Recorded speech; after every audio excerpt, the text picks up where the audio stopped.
Valeria estaba de pie, descalza entre los fragmentos de cerámica, la tierra y las manchas de humedad, sosteniendo en la palma de su mano un paquete sellado en el que se veía la fecha de nacimiento de su hija.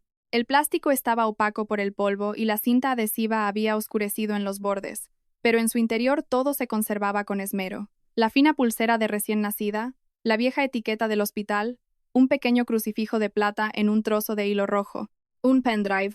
En la pulsera figuraba su apellido, el número de habitación, la indicación de niña, 3 kilos, y ni una sola palabra sobre su muerte.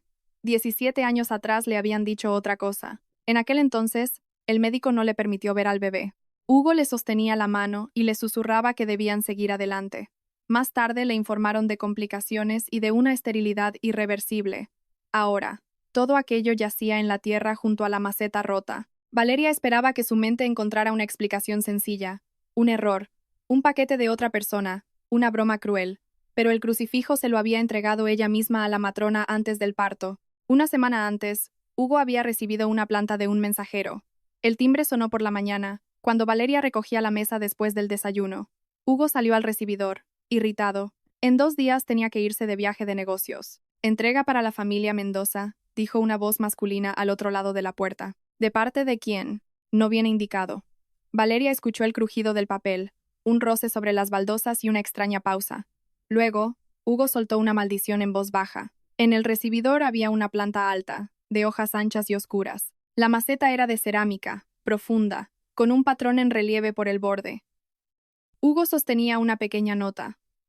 Su rostro se había transformado, como si acabara de ver a alguien de un pasado fúnebre. ¿Qué pasa?, preguntó Valeria. Él se sobresaltó, arrugó el papel y se lo metió en el bolsillo del pantalón. Nada. El mensajero confundió el albarán. ¿Es para nosotros? Sí. ¿De quién? La pedí yo. La vi en una tienda, me gustó y pedí que la trajeran. En su piso de Zaragoza las plantas nunca duraban. Su marido llamaba a las macetas acumuladoras de polvo. ¿Ahora te gusta tener una jungla en casa? ¿Por qué no? Él sonrió con demasiada rapidez. A la casa le falta vida.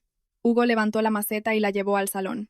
No la puso junto al gran ventanal, sino en un rincón apartado, cerca de la estantería. Ahí no tendrá luz, señaló su mujer. No hace falta moverla. Yo he elegido el sitio. Aquel día notó varias veces cómo Hugo se acercaba a la planta y miraba la tierra. ¿Quieres trasplantarla?, dijo Valeria por la noche. La tierra es rara, tiene mucha arena. No la toques, respondió él con brusquedad. Luego sonrió. Lo siento.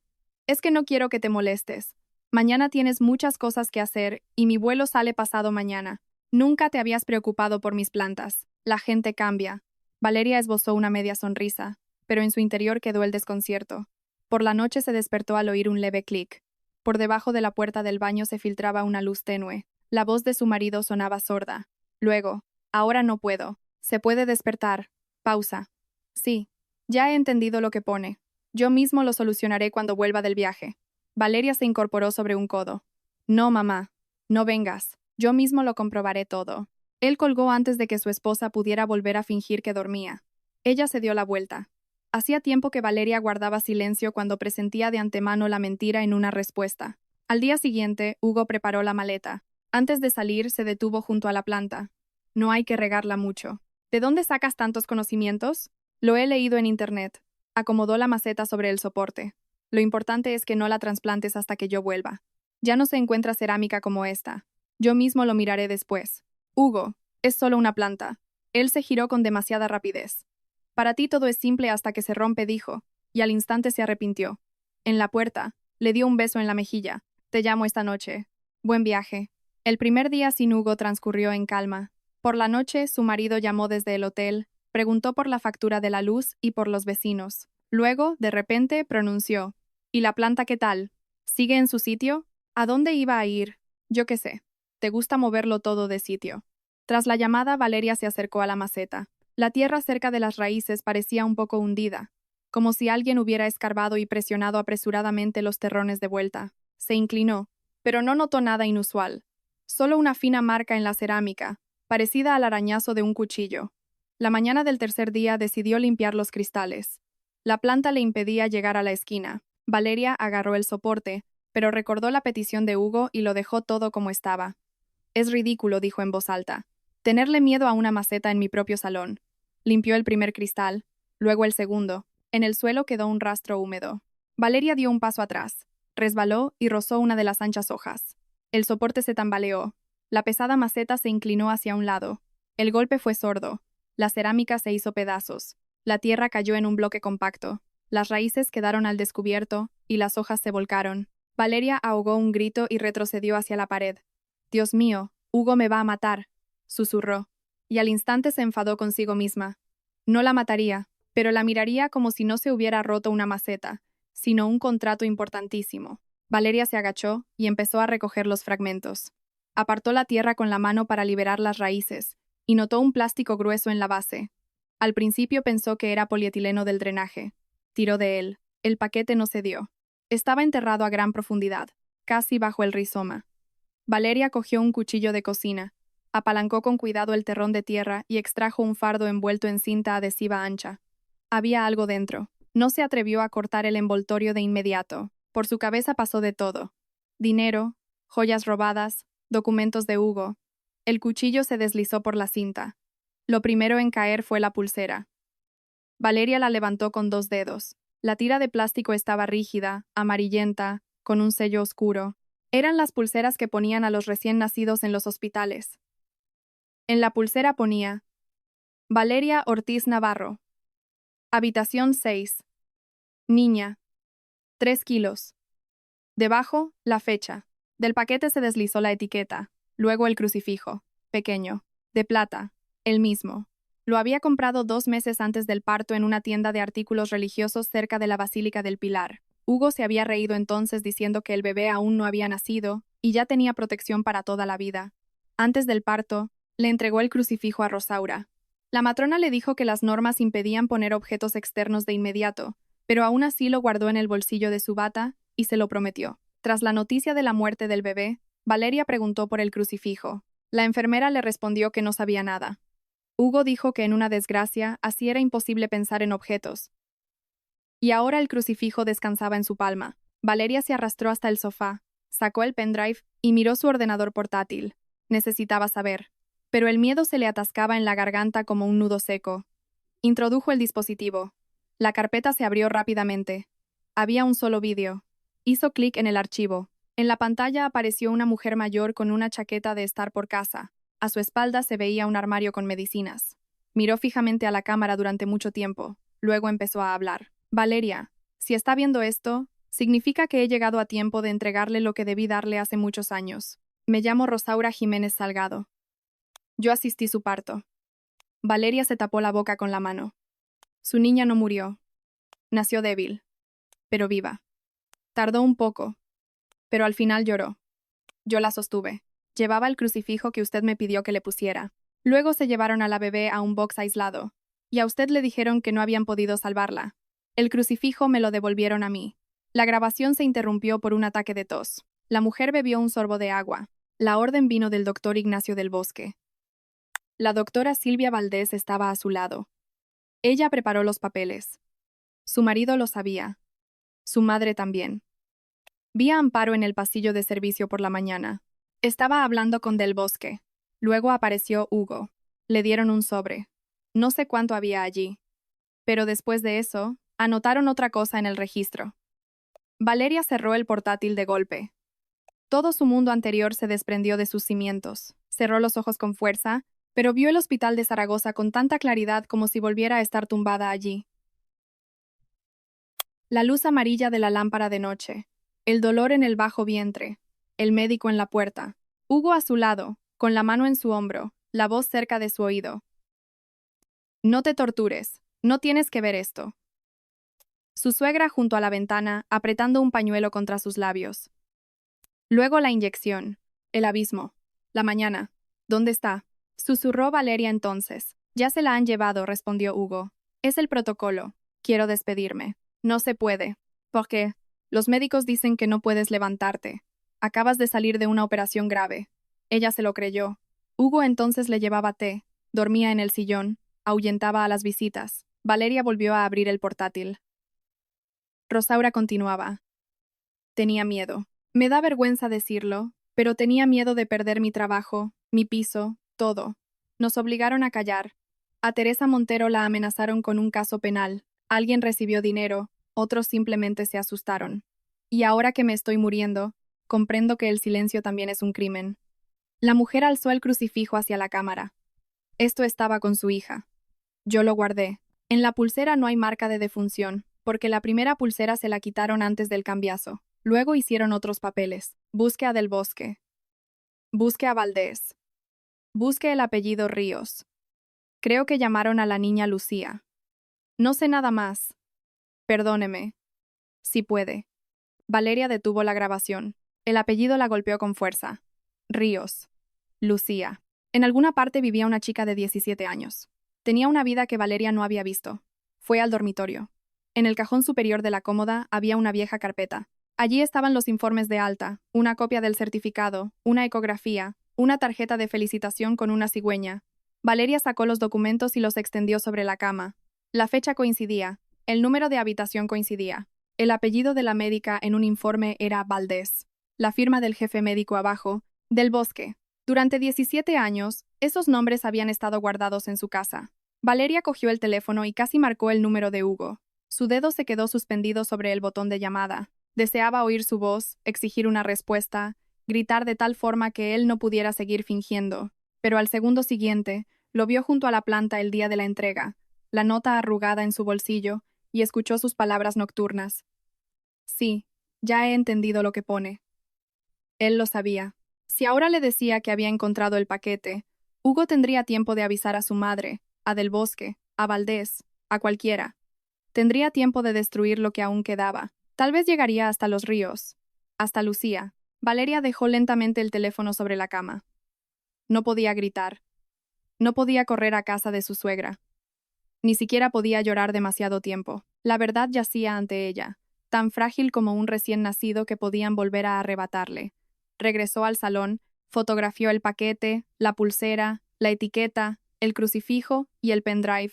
Luego grabó en vídeo la maceta rota, las raíces, la tierra, el rincón junto a la estantería. Después, envolvió su hallazgo en una toalla limpia y lo escondió en una caja de zapatos. Recogió los fragmentos por separado. Puso la planta con las raíces en un barreño de plástico.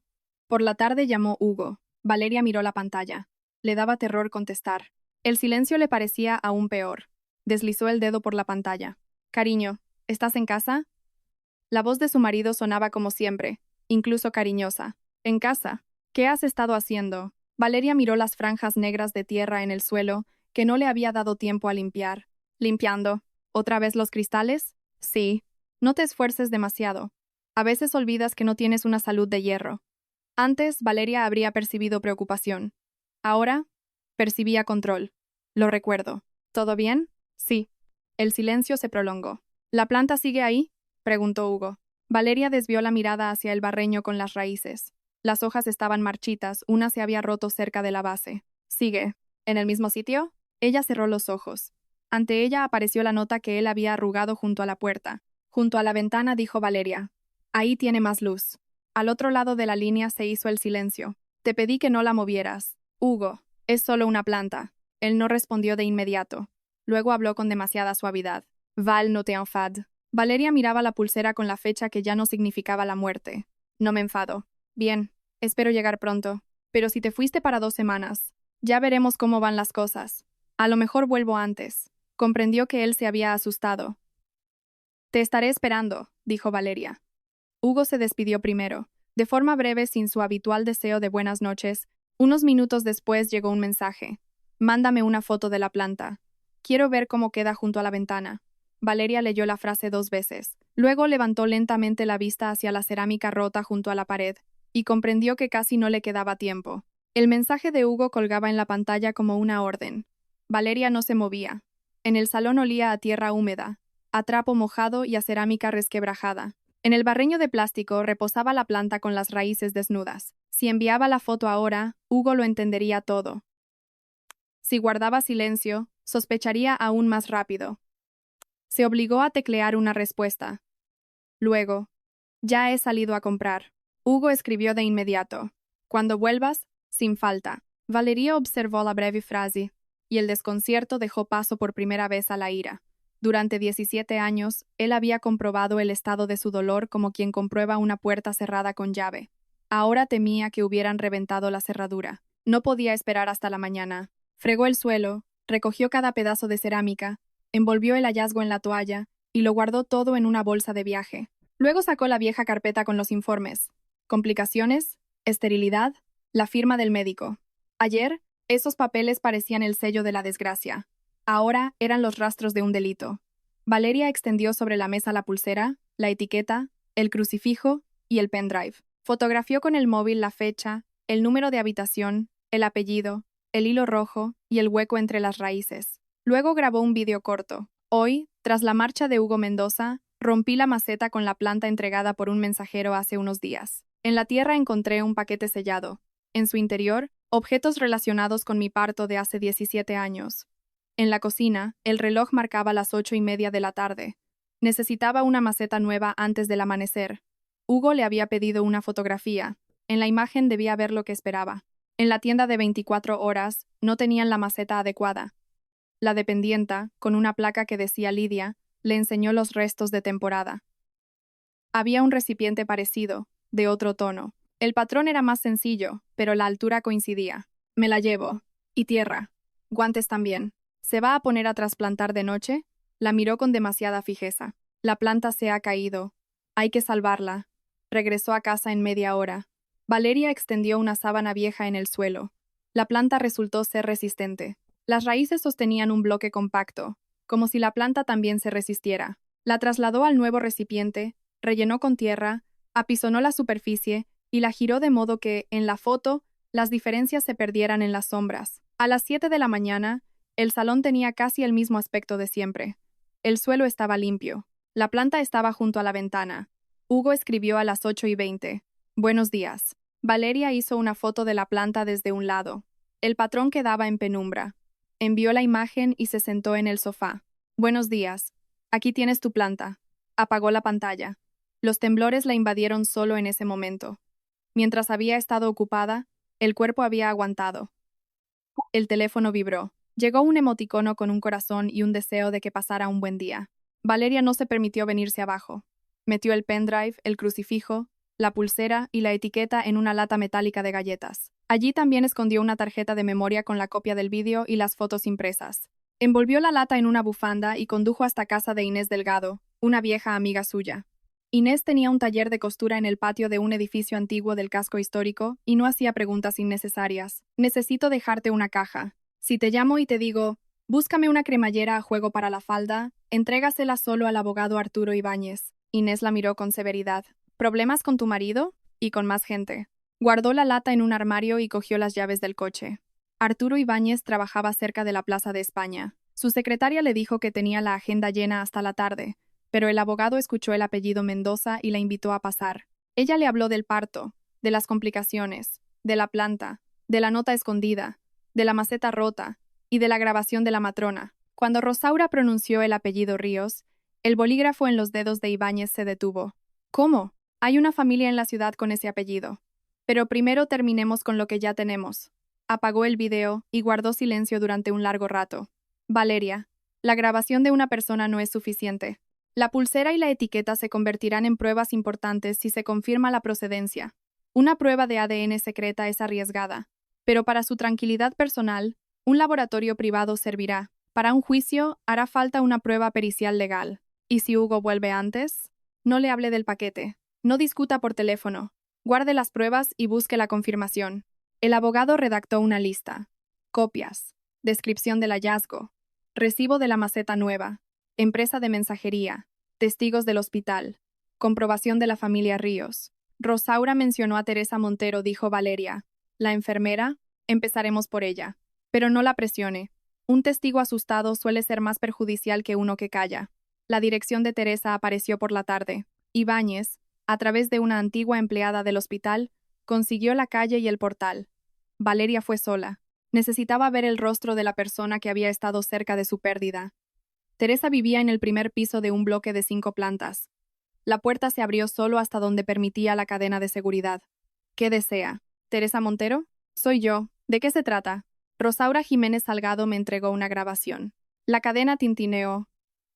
Por la rendija asomó un rostro estrecho, con profundas arrugas alrededor de los labios. ¡Qué grabación! Sobre un parto en el Hospital Miguel Servet. Hace 17 años. Mi apellido es Ortiz, casada con Mendoza.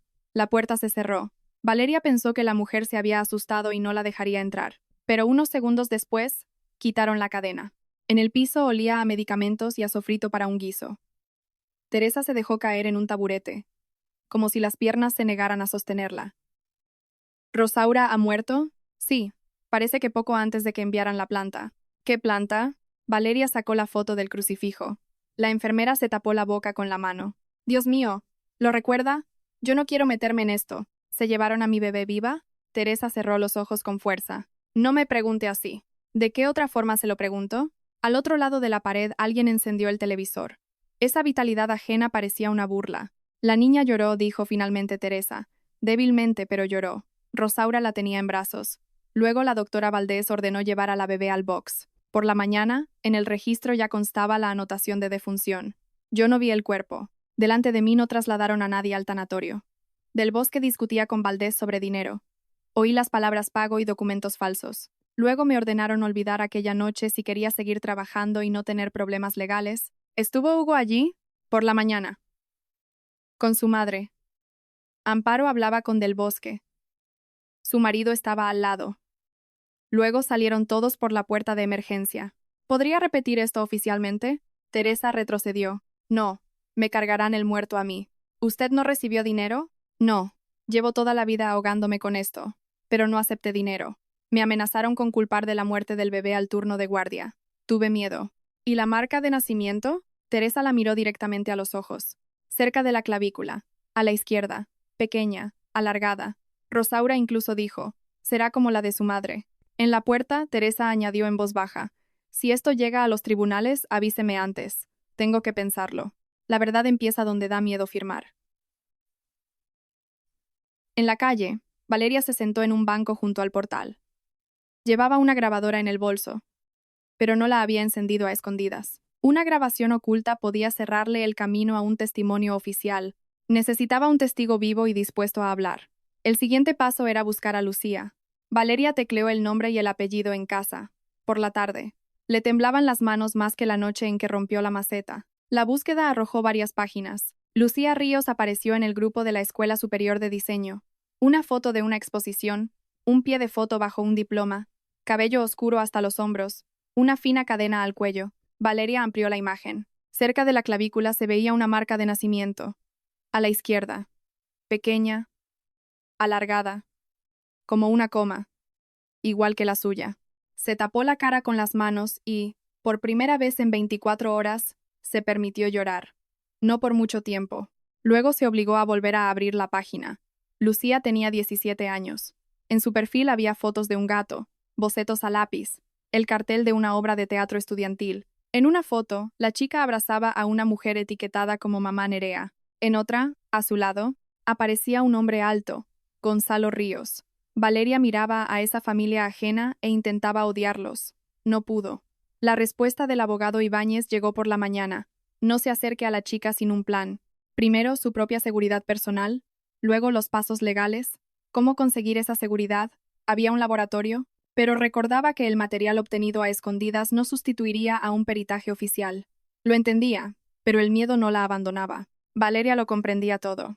Y, aún así, condujo hasta la facultad.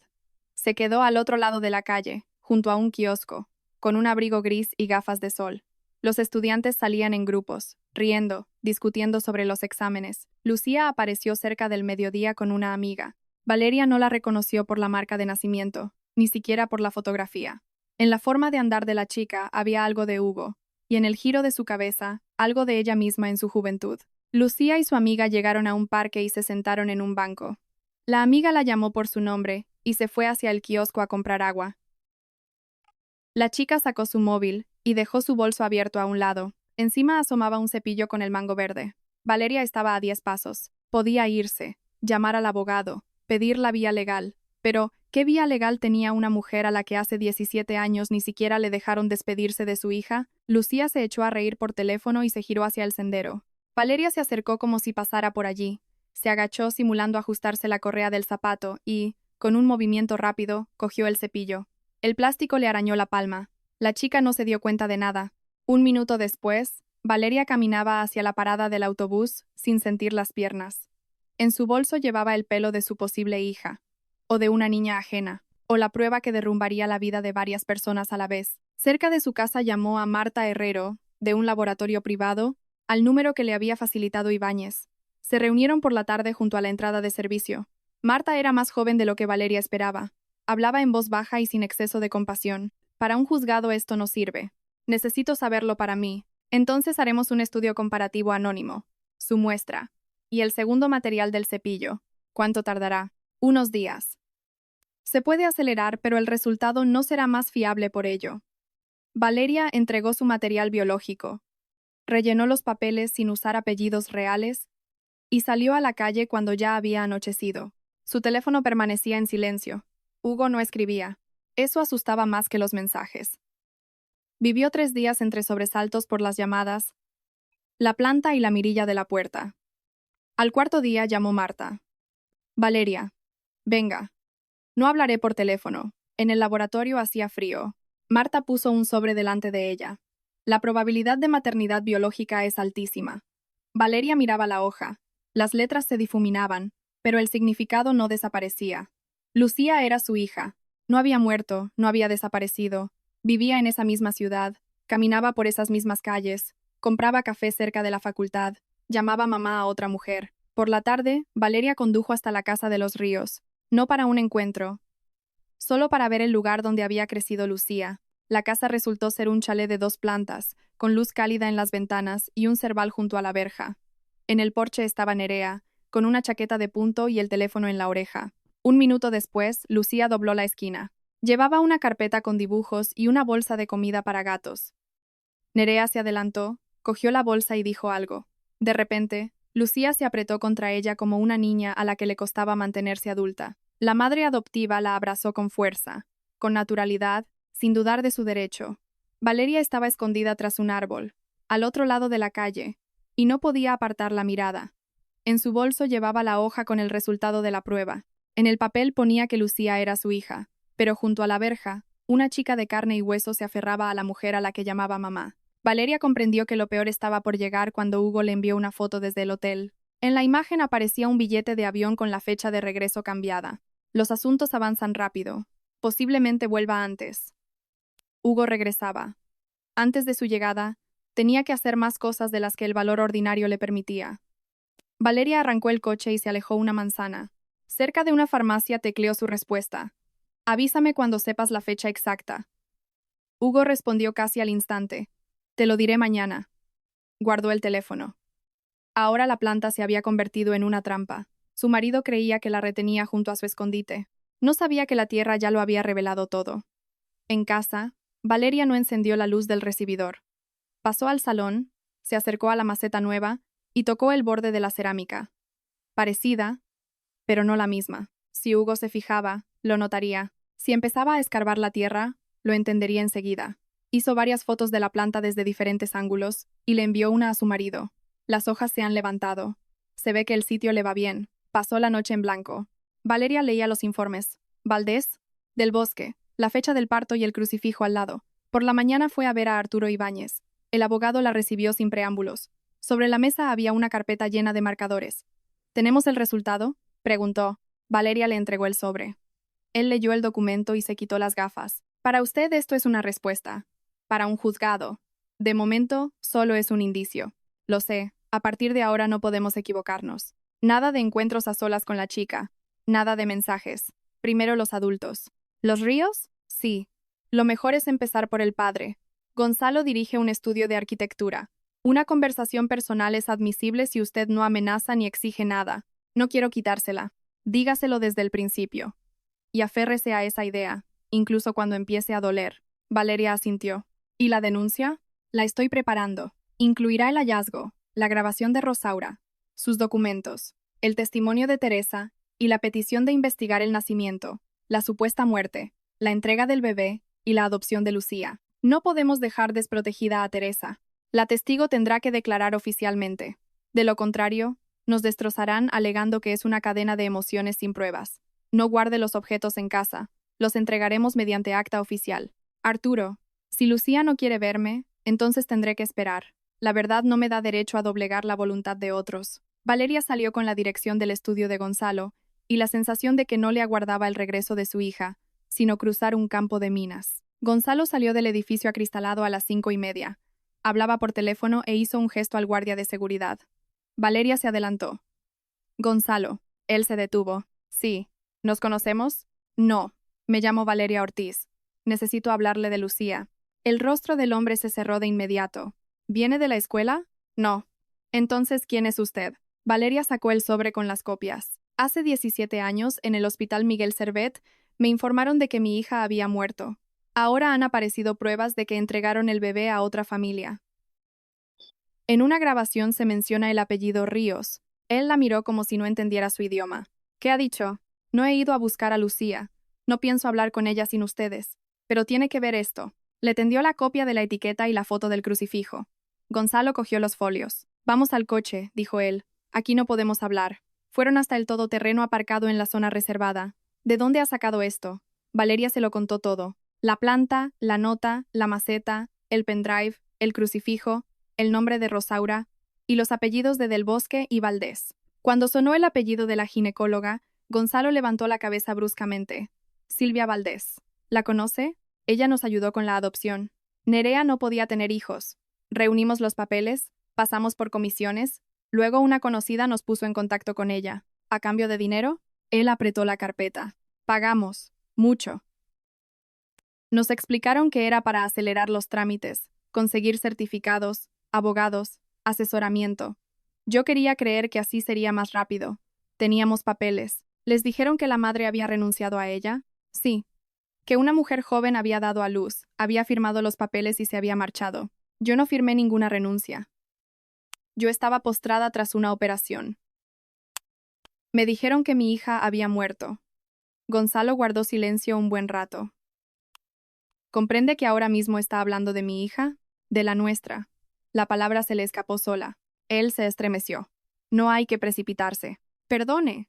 Pero es la verdad. Lucía no es un objeto que se pueda devolver con un recibo. Ha crecido con nosotros. La hemos curado cuando enfermaba, la hemos llevado a extraescolares, nos hemos pasado noches en vela antes de sus exámenes. Mi vida tampoco se puede cancelar. Gonzalo giró la cabeza hacia el parabrisas. ¿Qué quiere? La verdad. Una prueba de ADN legal. Una investigación al hospital. Y que Lucía sepa que no la abandonaron. No lo soportará. Yo tampoco lo soporté. Simplemente seguí existiendo. Nerea se volverá loca. Por eso he acudido a usted. Gonzalo le devolvió la copia. Tengo que comprobarlo todo. Compruébelo. No le exijo una respuesta hoy. Y por favor, no se acerquen ustedes mismos a Lucía con esto todavía. No lo haré. Pero usted aceptará mi número. Valeria dejó un papel con su número de teléfono en el salpicadero. Valeria se bajó. Si miento, ya nada me podrá ayudar. Por la noche recibió la llamada de un número desconocido. ¿Es Valeria Ortiz? La voz femenina sonaba cortante. Soy Nerea. ¿Qué le ha contado a mi marido? Valeria se levantó de la silla. Lo que debía contarle a un adulto antes de hablar con Lucía. Usted no tiene derecho a pronunciar su nombre. Intento no hacerle daño. Entonces desaparezca de nuestra vida. No puedo. Sí puede. Ha vivido 17 años sin ella. Podrá seguir viviendo. Valeria se apretó el teléfono contra la oreja. He vivido porque me dijeron que había muerto. Y yo la he criado desde que estaba en pañales. Yo era la que no dormía cuando tenía fiebre. ¿Quién se cree que es para presentarse ahora? La mujer a la que se la robaron con engaños. Se hizo el silencio al otro lado de la línea. Es mi hija, pronunció Nerea. Valeria se dejó caer en la silla. Sé que la quiere. Usted no sabe nada. Posiblemente. Pero no quiero una guerra. La guerra ya ha empezado. La comunicación se cortó. Valeria se quedó sentada con el móvil en la mano, y por primera vez comprendió de verdad. Lucía tenía una madre. No por sangre, sino por las noches, los desayunos, los miedos y los cumpleaños. Hugo llamó una hora después.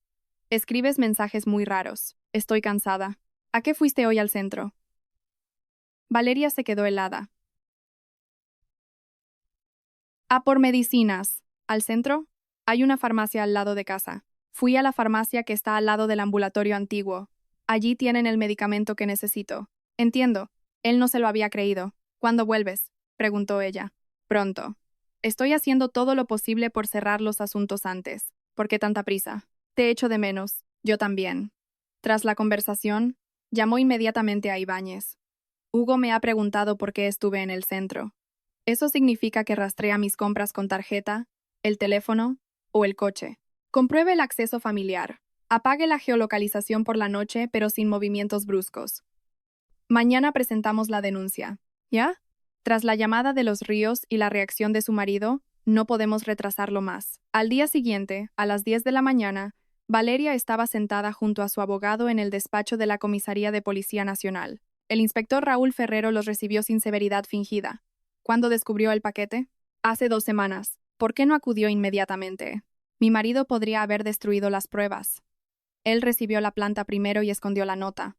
¿Se conserva la nota? No. Hugo se la quedó. ¿Pudo leer el texto? No. Ferrero hizo una anotación. ¿Dónde están las pruebas materiales? A buen recaudo. Lista para entregarlas oficialmente. De acuerdo. Abriremos diligencias con la grabación de Rosaura. Solicitaremos los informes al hospital. Sobre la familia Ríos. Nada de actuar por cuenta propia. Nadie se comunica con una menor de edad sin sus representantes legales. ¿Entendido? Sí. La prueba de ADN secreta. Valeria se tensó. Ibáñez respondió por ella. No se presenta como prueba pericial. Solo es el motivo por el que interponemos la denuncia. El inspector miró a Valeria. Tendrá que armarse de paciencia. No le informaré de cada paso. Las conversaciones por su cuenta con médicos, testigos o con la familia de la chica perjudicarán el caso. Ya he hablado personalmente con Gonzalo Ríos, y por teléfono con su mujer. No lo haga más.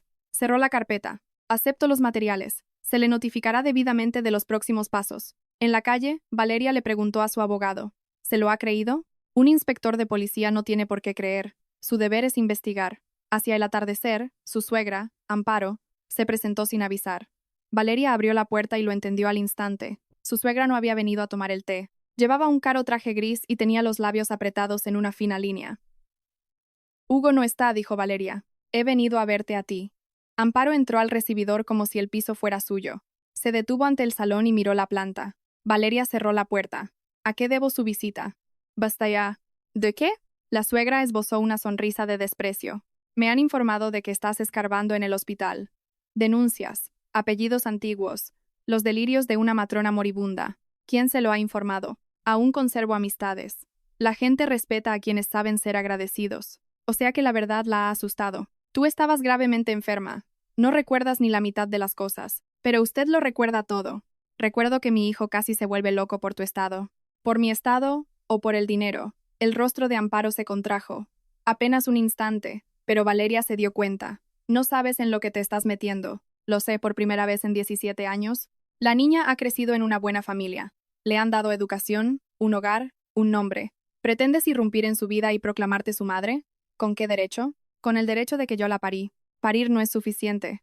La frase impactó con una precisión fría. Valeria no retrocedió. ¿Cuánto costó mi hija? Amparo se acercó bruscamente y le cruzó la cara de una bofetada. El sonido fue seco, corto. El aire tembló en el salón. Valeria levantó la cabeza lentamente. La mejilla le ardía. Su suegra respiraba de forma agitada. Siempre fuiste una desagradecida, siseó Amparo. Hugo estuvo pendiente de ti tras salir del hospital. Aguantó una habitación vacía y los dolorosos aniversarios. Y ahora quieres destruirlo todo por una niñata que no te conoce de nada. Valeria sacó el móvil y encendió la grabadora. Sin ocultarlo. Repítalo. Amparo se fijó en la pantalla. ¿Te has vuelto loca? Repita que la chica no me conoce. Y explíqueme cómo sabe de quién estoy hablando. Su suegra retrocedió hacia la puerta. Te vas a arrepentir. Ya me arrepiento. De haberme fiado de ustedes. Lucía te odiará. Era la primera vez que Valeria oía el nombre de su hija de boca de Amparo, sin que ella se lo hubiera dicho, sin necesidad de preguntar. Entonces, sabe cómo se llama. ¿Han estado vigilando su vida? En el pasillo reinaba el silencio. Ni siquiera se oía el ascensor al otro lado de la puerta. Amparo agarró su bolso. Hugo llegará pronto. Él mismo solucionará esto. Que lo intente. Su suegra se marchó dando un portazo. Un minuto después, Valeria reenvió la grabación a Ibáñez. La respuesta llegó casi de inmediato. Conserve el original. No lo suba a ninguna parte. Es importante. Valeria se aplicó una toalla húmeda en la mejilla y se acercó a la ventana. Abajo, Amparo hablaba por teléfono, agitando su brazo libre. Por la noche, Valeria recibió un mensaje de Gonzalo. Nerea no está preparada para un encuentro. Estoy revisando los documentos. Le ruego que no se acerque a Lucía. Ella escribió. No me acercaré. Pero he presentado una denuncia en comisaría. Ahora ya no es solo una conversación privada. No hubo respuesta. A las 11 de la noche, llegó una notificación de la aerolínea al correo electrónico compartido, billete modificado a nombre de Hugo. Llegada a la mañana siguiente, Valeria se preparó una bolsa con algo de ropa, documentos y medicinas. Sin embargo, decidió dormir en casa. Si se marchaba ahora, Hugo se daría cuenta de que las pruebas ya no estaban en el piso. Si se quedaba, ganaría unas horas. Por la mañana, oyó la llave en la cerradura antes de que le diera tiempo a servirse el té. Hugo entró con su maleta, no la llamó por su nombre, no sonrió. Llevaba el abrigo colgado del hombro y tenía el rostro cansado del viaje. Dejó el equipaje junto a la pared y fue directo al salón. Valeria se quedó en el umbral de la cocina. Llegas pronto. Tenía menos cosas que hacer de las que pensaba. Se detuvo junto a la planta. Pasó un dedo por el borde de la maceta nueva. Luego se agachó, tocó la tierra junto al tallo y giró la cabeza lentamente. ¿Cómo adivinaste que el escondite estaba en las raíces?, preguntó Hugo. Yo no te enseñé la nota. Valeria seguía en el umbral y veía cómo sus dedos apretaban el borde de la nueva maceta. O sea que había una nota, dijo ella. Hugo se levantó. ¿Dónde está el paquete? Aquí no. No tienes ni idea de en lo que te has metido. Lo tengo claro. Por fin he visto la pulsera de mi hija. Basura vieja. La grabación de una mujer enferma. Un par de cosas sin procedencia certificada. El crucifijo lo compré yo misma. Se lo di a Rosaura antes del parto, y he hecho una prueba de ADN con los pelos del cepillo de la chica. ¿Le has robado el cepillo a la niña? Estás loca. Incluso después de la operación tuviste lagunas de memoria. No te acuerdas de todo. Me acuerdo de pedir que me enseñaran a mi bebé. Me acuerdo de que tú me dijiste que no se podía. Me acuerdo de tu madre junto a la ventana. Aquella vez ni siquiera lloró. Mi madre mantenía la entereza por ti. Ayer sabía el nombre de Lucía, aunque yo no se lo había dicho. Hugo se giró hacia la planta. Mi madre habló de más. ¿La viste viva? Él guardó silencio. Valeria dio un paso fuera de la cocina. Sentía las piernas como de plomo, pero la voz no le tembló. Contesta. ¿Viste a nuestra hija viva? No empieces. ¿La viste? Hugo golpeó la pared con la palma de la mano. Sí. La vi. Una vez. Un minuto. ¿Y qué cambia eso? Valeria se agarró al respaldo de una silla. Todo. No, nada. En aquel entonces ya decidían los médicos. ¿Los médicos o tú? Tú estabas postrada tras la operación. Hemorragias, fiebre, complicaciones. Del Bosque dijo que la niña estaba débil y que tú podías no superarlo. Mi madre decía que, si te enterabas, te hundirías del todo. Y por eso la vendisteis. Ni se te ocurra. ¿Por cuánto? Hugo se acercó más. Yo tenía deudas, muy grandes. Me arruiné con las apuestas deportivas. Luego los acreedores fueron a por mi madre. Ella necesitaba una operación urgente en una clínica privada. Del Bosque nos ofreció una salida. ¿Una salida? La niña acabó en una familia rica. Los Ríos soñaban con tener un bebé. Tienen una buena casa, contactos, dinero. Tú estabas al límite. Si te hubieran entregado a un recién nacido enfermo, habrías muerto con ella. Tú decidiste por mí. Nos estabas salvando. Te estabas salvando a ti mismo. Hugo soltó una carcajada breve y cargada de resentimiento. Es muy fácil juzgar con el paso de los años. En aquel entonces, al otro lado de la puerta había gente a la que le debía tanto dinero que nos habrían echado del piso junto con los muebles. Mi madre podría no haber sobrevivido a la cola de espera de la sanidad pública. Y tú estabas tumbada, conectada a unos tubos, delirando sobre un crucifijo. ¿Qué más me quedaba? Ser humano. Él fue el primero en apartar la mirada. Lucía ha crecido bien. No pronuncié su nombre. Tú misma querías la verdad. La chica está viva, sana, estudia. Tiene unos padres decentes. ¿Qué habrías conseguido tú? Pañales, hospitales, depresión y la nevera vacía. Yo conseguí una cuna vacía y un diagnóstico de esterilidad. Valeria cogió la bolsa que había preparado de antemano. Voy a pedir el divorcio. Tú no vas a ir a ninguna parte. Aparta. Él le bloqueó el paso. La grabación de una muerta se caerá a pedazos. Los Ríos contratarán a sus abogados y harán que parezcas una loca. Lucía te odiará. En sus documentos consta otra madre. Y le explicarán por qué. Tú no eres nadie para ella. Yo le di la vida. Tú me arrebataste la posibilidad de ser madre. Hugo agarró la correa del bolso. Ella no forcejeó. Simplemente sacó su teléfono y pulsó el número de Ibáñez. Arturo. Hugo ha vuelto. No me deja salir de casa. Hugo soltó la correa tan rápido como si se hubiera quemado. Por el altavoz sonó la voz del abogado. Valeria, ponga el altavoz y diríjase a la puerta. Hugo, cualquier intento de retener a su esposa constituirá una denuncia penal independiente. Hugo retrocedió. Vete. Pero luego no pidas que te defienda de las consecuencias. Ya lo he pedido, y no a ti. Una hora después, Valeria estaba sentada en el taller de Inés. La lata con las pruebas descansaba sobre la mesa, entre retales de tela. Ibáñez examinó el paquete, el pendrive, las fotos, el crucifijo y la pulsera. Ahora entregaremos esto oficialmente. Hasta que se levante el acta, mejor no tocarlo demasiado. Me confesó que vio a nuestra hija viva. ¿Lo grabó? No. Solo pensaba en salir de allí. No importa. Sus palabras acabarán saliendo si pierde el control. Valeria firmó el poder notarial y la demanda. En el apartado del motivo, el abogado escribió con frialdad: cese de la convivencia conyugal, pérdida total de confianza e imposibilidad de hacer vida en común. Ese mismo día, el inspector Ferrero recepcionó los objetos levantando acta. No le prometió resultados. Habrá una investigación, le dijo. Nos pondremos en contacto con usted si es necesario. Hugo ya lo sabe. Así que cuídese, y no entable negociaciones sin su abogado. No le dijo nada más. En la sala del archivo del Hospital Miguel Servet, una empleada sacaba de unas cajas polvorientas los antiguos registros de maternidad. Ferrero, acompañado de un testigo imparcial, pasaba las páginas con guantes. En una columna, junto al apellido Ortiz, constaba: niña, peso 3 kilos. En la página siguiente, escrita con otra letra, aparecía la nota de defunción. La firma de la doctora Valdés estaba trazada sobre una corrección. Teresa Montero acudió a declarar 2 días después.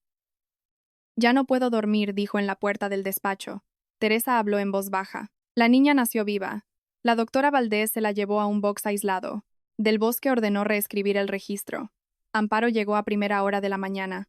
Hugo estaba junto a la salida de servicio. ¿Recibió dinero?, preguntó el inspector. No. Me amenazaron. Dijeron que me despedirían y me acusarían de la muerte del bebé. Teresa firmó su declaración y rompió a llorar en el pasillo. A la doctora Silvia Valdés la encontraron en una clínica privada. En las fechas de su antigua agenda figuraban las iniciales B, O, H, M, G, R y N, C, al lado, unas cantidades de dinero y la palabra intermediario. Cuando se enteró de la declaración de Teresa, su antigua seguridad se esfumó. Del Bosque lo decidía todo, dijo. Yo tramitaba la parte médica. La familia que se llevó a la niña creía que estaba pagando por acelerar el proceso de adopción. Nadie les habló de la madre biológica. ¿Y el marido? El marido lo sabía. Y su madre también. Vinieron por voluntad propia. En ese momento, en casa de los Ríos, hablaban en susurros. Nerea estaba sentada en el sofá, apretando contra su pecho el álbum con las fotos de la infancia de Lucía. Ahí está la firma de Valdés, dijo su marido, y el certificado de renuncia de la madre. Yo lo vi. Te lo creíste porque querías creértelo. Tú también. No te atrevas a echarme la culpa.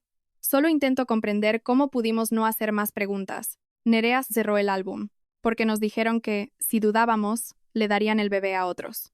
Hay que decírselo a Lucía. No. Se enterará por extraños.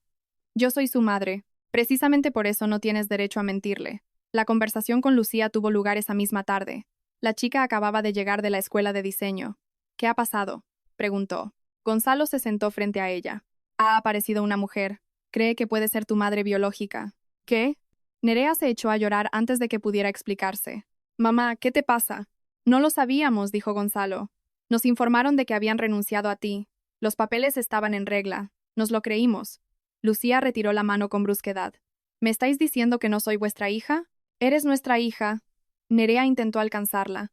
Siempre lo has sido. Entonces, ¿por qué me decís esto? Porque hay una investigación. El hospital, papeles antiguos. Es posible que haya habido un delito. Lucía se levantó de golpe. No quiero oír esto. Cariño, no me llames así ahora. ¿Quién es esa mujer? Valeria Ortiz. Ha venido a vernos. A mí confesó el padre. A ti no. O sea que lo estabais discutiendo a mis espaldas. Intentábamos protegerte. Todos dicen siempre lo mismo cuando mienten. Lucía subió corriendo las escaleras y se encerró en su habitación. Al día siguiente, Valeria escribió una carta a mano. Lucía, no te pido que me elijas. Tienes a las personas que te han criado. Solo quiero que sepas que no te abandoné. Me dijeron que habías muerto. Durante 17 años he ido al lugar donde me dijeron que te habían enterrado. Llevé flores a una persona que no estaba allí. Quiso entregar la carta a través de Gonzalo, pero Ibáñez la detuvo. Aún es pronto. Deje que los ríos elijan el momento adecuado. Ahora mismo, cualquier papel se interpretará como presión. Valeria guardó el sobre en el bolso. Hugo, por su parte, no pensaba esperar. Gonzalo lo vio en la entrada del estudio el lunes por la mañana. Tenemos que hablar, dijo Hugo. En la sala de reuniones, Hugo dejó el móvil sobre la mesa. Valeria es inestable. Tras el parto sufrió secuelas graves. Ahora ha encontrado una grabación y ha decidido que su hija es su bebé. Ha mostrado objetos, pero las cosas se pueden falsificar. Le robó el cepillo a Lucía. El semblante de Gonzalo no cambió. ¿Cómo sabe lo del cepillo? Hugo guardó silencio una fracción de segundo. Me lo dijo ella misma. A mí no me lo ha dicho. ¿Será que le dio vergüenza?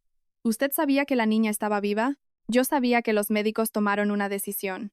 No evada la respuesta. Hugo se levantó. Todos tomamos una decisión entonces. Ustedes consiguieron a una hija. Nosotros conseguimos la posibilidad de sobrevivir. Su familia ha sido feliz durante 17 años. ¿Por qué arruinarle la vida a la chica ahora? Gonzalo se levantó. Gracias. ¿Por qué? Por responder. Hugo se dio cuenta demasiado tarde. He dicho lo que no era. Ha dicho suficiente. Márchese. Valeria destruirá a su familia. Usted ya ha intentado destruirla, y no volverá a salirse con la suya. Esa misma tarde Gonzalo le escribió a Valeria. Lucía está dispuesta a verla. Solo si estamos nosotros presentes, y también su abogado, mañana a las 6 de la tarde. Sin presiones. Al día siguiente, Valeria acudió a una consulta neutral de un centro psicológico sugerido por los Ríos. Sobre sus rodillas descansaba el sobre con la carta y una cajita con el crucifijo. La puerta se abrió a las 6 en punto. Lucía entró primero. Llevaba una sudadera negra, el pelo recogido detrás de las orejas y la barbilla alta. Tras ella, Nerea y Gonzalo. Valeria se puso en pie, pero no dio ni un paso. Hola, hola, respondió Lucía en voz baja. La psicóloga recordó las normas. Nadie interrumpe. Nadie exige decisiones. La conversación se puede detener en cualquier momento. Lucía miró a Valeria. ¿Fue usted quien me estuvo siguiendo cerca de la facultad? Sí. ¿Y también robó mi cepillo? Nerea se giró bruscamente hacia ella. ¿Qué? Sí, dijo Valeria. Hice mal. Necesitaba entender si me estaba volviendo loca. Eso no es una excusa. ¿Cree que después de eso debo fiarme de usted? No. No tienes por qué. Lucía se quedó desconcertada. Al parecer, esperaba ruegos, lágrimas o justificaciones. Entonces, ¿a qué ha venido? Valeria abrió la cajita y puso el crucifijo sobre la mesa. Esto es tuyo. Se lo di a la matrona antes del parto. Le pedí que te lo pusiera cuando nacieras. Luego me dijeron que ya no estabas. Lucía miraba el crucifijo sin pestañear. No necesito que me elijas, dijo Valeria. No he venido a sacarte de tu familia. He venido a decirte que no te abandoné. Y que esperaba tu nacimiento con mucha ilusión. Nerea sollozó en voz baja. Lucía cogió el crucifijo con 2 dedos, como si pudiera quemarle. ¿Por qué no me buscó antes? Porque creía a los que estaban a mi lado. A tu padre biológico. A los médicos. A mi suegra. Me enseñaron los documentos. No me dejaron ver el cuerpo. Yo acababa de pasar por un parto muy duro y una operación grave. Luego me dijeron que no podría tener más hijos. ¿Y ahora qué? Ahora habrá una investigación.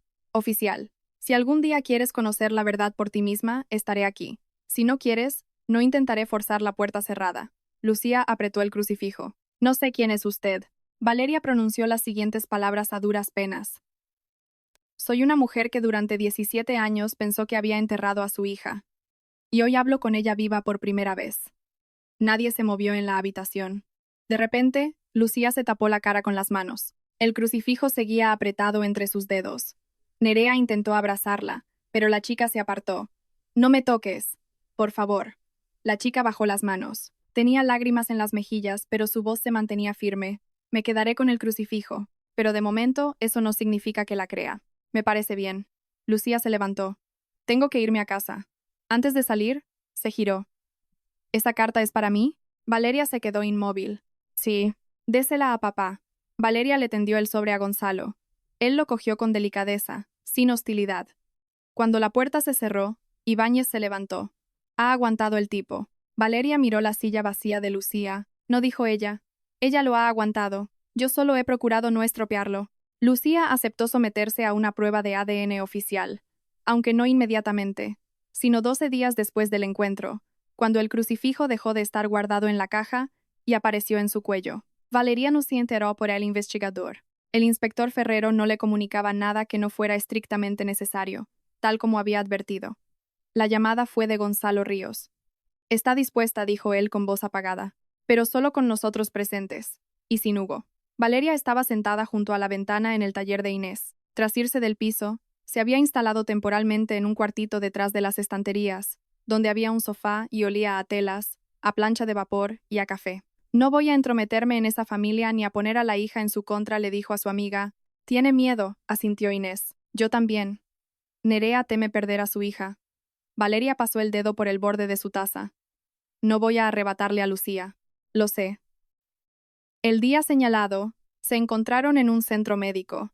El pasillo estaba iluminado, demasiado limpio para tanta desgracia. Lucía estaba sentada entre Nerea y Gonzalo, apretando la manga de su sudadera. En su cuello brilló el crucifijo. Valeria lo vio y apartó la vista al instante para que la chica no se sintiera presionada. Hola, dijo Lucía. Hola. La enfermera los llamó por sus apellidos. La toma de muestras llevó apenas unos minutos. Documentos, firmas de los representantes legales, hisopos de algodón, sobres sellados, todo transcurrió con calma, casi como un trámite más. A la salida, Lucía se detuvo ante una máquina expendedora de agua. ¿Y si el resultado es diferente? Valeria se giró hacia ella. Entonces pediré perdón y me iré. ¿Y si se confirma? Entonces no cambiará nada, a no ser que tú lo desees. Eso no pasa en la vida real. Pasa. Si por una vez los adultos no piensan solo en sí mismos. La chica cogió su vaso de agua, pero no fue capaz de beber. He leído la carta. ¿De verdad iba a la tumba? Sí. ¿Hay alguien enterrado allí? No lo sé. Lucía palideció. Lo siento. No debí preguntarlo. Tienes derecho a preguntar lo que quieras. Aún no sé si quiero saber las respuestas. La chica se marchó junto a Gonzalo, mientras Valeria se quedaba junto a la máquina, sintiendo por primera vez en mucho tiempo que no la rechazaban. Lucía le estaba hablando. El juzgado recibió los resultados del peritaje unas semanas después. Llamaron oficialmente a Valeria para que conociera las conclusiones en lo que atañía a su condición de perjudicada. Ferrero habló con sobriedad. La maternidad biológica está confirmada. Ella asintió. No hubo lágrimas. Tras la prueba secreta, la espera había agotado ya cualquier emoción que pudiera desbordarse. ¿Qué pasará ahora? Las diligencias continúan. No podemos revelar los detalles de la investigación. Lo entiendo. Su marido ha sido interrogado. Se le notificará oportunamente de las siguientes resoluciones. La vista para el divorcio se fijó para finales de mes. Hugo acudió con su abogado y con su madre. Amparo se mantenía erguida, como si no estuviera entrando en una sala de justicia, sino a la casa de alguien inferior a ella. ¿Hay voluntad de conciliación?, preguntó la jueza. No respondió Valeria. Hugo levantó la mirada. Mi esposa actúa bajo la influencia de terceros. Aún es posible salvar la familia. Valeria lo miró por primera vez en toda la mañana. No se puede salvar a una familia después de haber vendido a una hija. La jueza hizo una advertencia sobre el uso de los términos y devolvió el foco al asunto principal. Ibáñez habló con calma. Cese de la convivencia, pérdida de confianza, separación de hecho, imposibilidad de reconciliación. Los asuntos patrimoniales se resolverían aparte. La sentencia de divorcio se dictó tras un receso. En la puerta, Amparo le preguntó en voz baja. ¿Crees que has ganado? No, pero Lucía vivirá libre de vuestras mentiras. Jamás te llamará madre. Eso es algo que solo ella debe decidir. El proceso penal siguió su curso sin que ella tuviera que intervenir en cada detalle. Valeria solo sabía lo que le comunicaban oficialmente o a través de su abogado. En cambio, Ferrero fue reconstruyendo aquella vieja verdad miga a miga. En el archivo del hospital, los peritos analizaron los registros. La anotación sobre una niña nacida viva estaba hecha con un tipo de bolígrafo. La nota de defunción apareció después, con otra presión en el trazo y un error en el número de box. En el registro de salida de cadáveres no figuraba ninguna entrada que se correspondiera con el caso. A la doctora Silvia Valdés le encontraron una agenda con iniciales, fechas y sumas de dinero. Junto al apunte sobre la habitación figuraba el nombre de Amparo y la abreviatura de Hugo M. Valdés temía que Del Bosque la convirtiera en la única culpable, así que declaró contra él.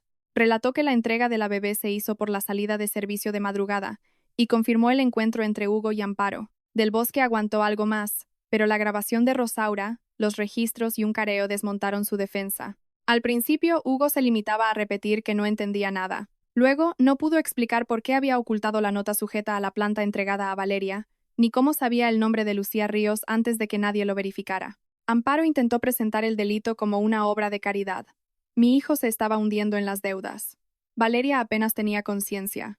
Los Ríos le dieron a la niña una vida digna. ¿El dinero lo recibió usted?, le preguntó el inspector. Recibimos ayuda. ¿A cambio del bebé? A cambio de solucionar un problema. La frase quedó reflejada en el atestado.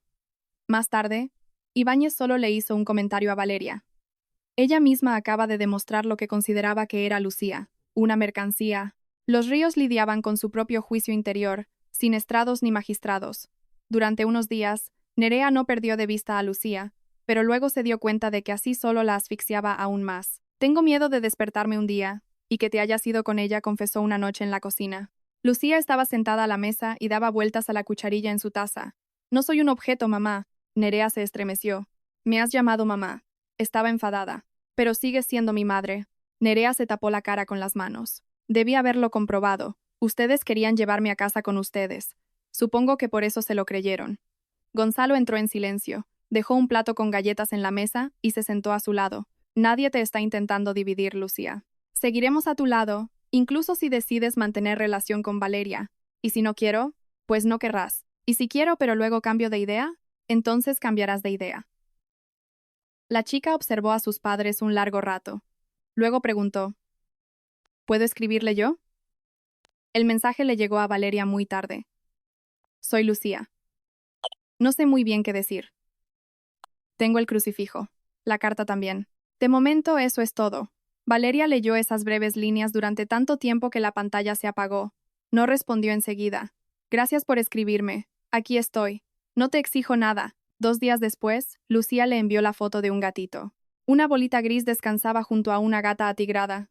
Mi gata tuvo crías. Esta es la más ruidosa. Valeria sonrió por primera vez en muchas semanas. O sea que tiene carácter. Se llama Vita. Qué nombre tan bonito. La conversación fluía a trompicones. A veces Lucía desaparecía una semana entera. Otras, le hacía preguntas a medianoche. ¿Cómo era yo cuando nací? Valeria se quedó un buen rato pensando la respuesta.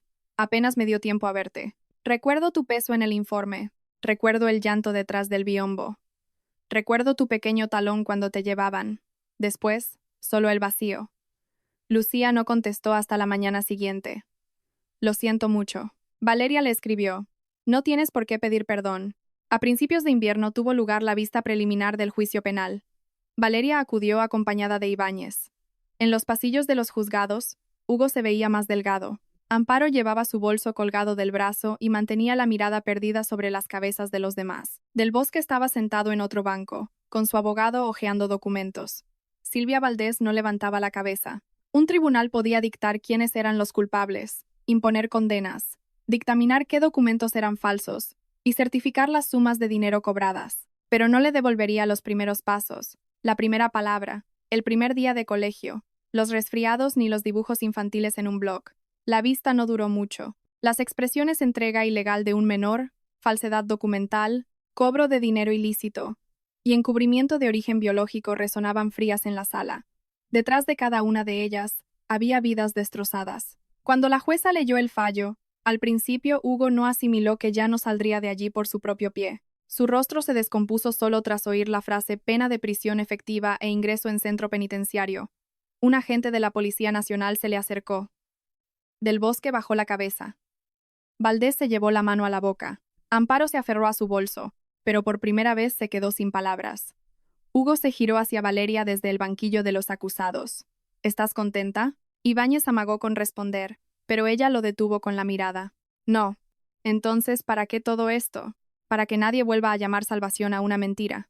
Lucía tampoco va a ser tuya. No es un trofeo. El agente le ordenó a Hugo que avanzara. Él esbozó una sonrisa cargada de odio, pero no se atrevió a replicar.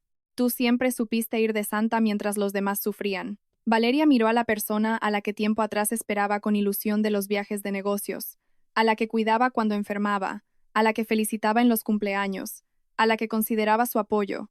Ahora tenía delante a un hombre asustado que no había protegido a su familia, sino tan solo su propia versión del pasado.